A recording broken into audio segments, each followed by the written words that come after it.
الزمالك بعد الفوز على النادي الأهلي بنتيجة 2-1، والأفراح والحاجات الحلوة كلها عليه اللي هو يطوي صفحة الدوري ويفكر في الدوري الكونفدرالية، يفكر في أفريقيا في الكونفدرالية. خلاص انسى الدوري دلوقتي خالص، فكر في الكونفدرالية. مش هتقعد يعني فرحان بقى وتضيع منك الكونفدرالية وبقية الموسم. لا، اطوي الصفحة وابدأ بقى في أفريقيا.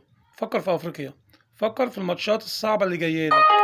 دلوقتي انت عندك ماتش دريمز الغاني فرقة صعبة جدا جدا جدا على الزمالك، اللي هو يستعد قوي للفرقة ديت.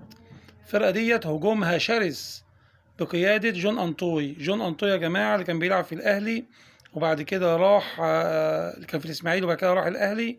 لعيب على أعلى مستوى، لعيب جامد جدا جدا جدا. ده يعتبر اللي بيقود هجوم دريمزي الغاني.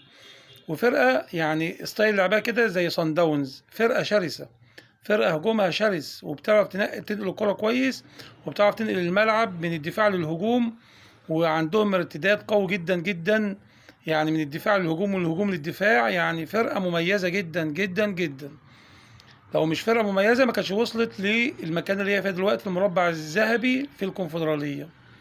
فنتمنى ان شاء الله ان الزمالك يستعد للفريق كويس، خصوصا ان الزمالك بيغيب عنده غيابات مؤثرة جدا. يعني انت دلوقتي عندك الباك الشمال، والقايمة اتحطت الباك الشمال، مفيش باك شمال في القايمة بتاع الزمالك. احمد فتوح مصاب، وعمر جابر عنده شد في العضله الضمه، وهيغيب الماتش الجاي بتاع دريمز ده. طب انت دلوقتي عندك مين حط في القايمه؟ ابراهيم نضاي. ابراهيم نضاي هو الوحيد اللي ممكن يلعب باك شمال. وطبعا ابراهيم نضاي لسه راجع من اصابه، والكلام اللي حواليه اللي هو ممكن يفسخ عقده مع الزمالك. والمهم كان يعني في كلام كده ان هو مش هيكمل مع الزمالك. فطبعا كون اللي هو يلعب باك شمال في ماتش مهم زي ده يعتبر بيمثل نقطة ضعف لنادي الزمالك في المنطقة ديت. نقطة ضعف للزمالك في المنطقة ديت، الباك الشمال هيبقى نقطة ضعف الزمالك. زيزو بحمد الله الحمد لله يعني رجع واتحط في القايمة.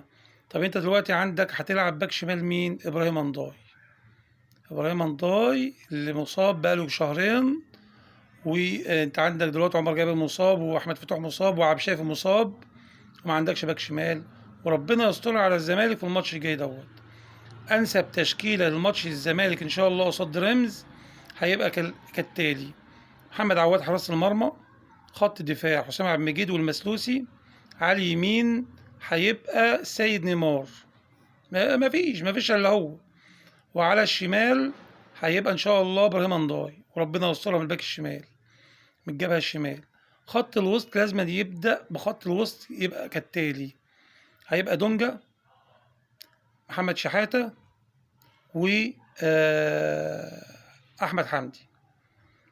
أحمد حمدي يبقى دونجا ومحمد شحاتة وقدامهم أحمد حمدي. على اليمين هيبقى زيزو إن شاء الله لو جاهز، لو مش جاهز هيبقى ترافيس موتيابا، اللاعب اللي هو عنده 17 سنة الصغير. وعلى الشمال مصطفى شلبي، وقدامهم سيف الدين الجزيري.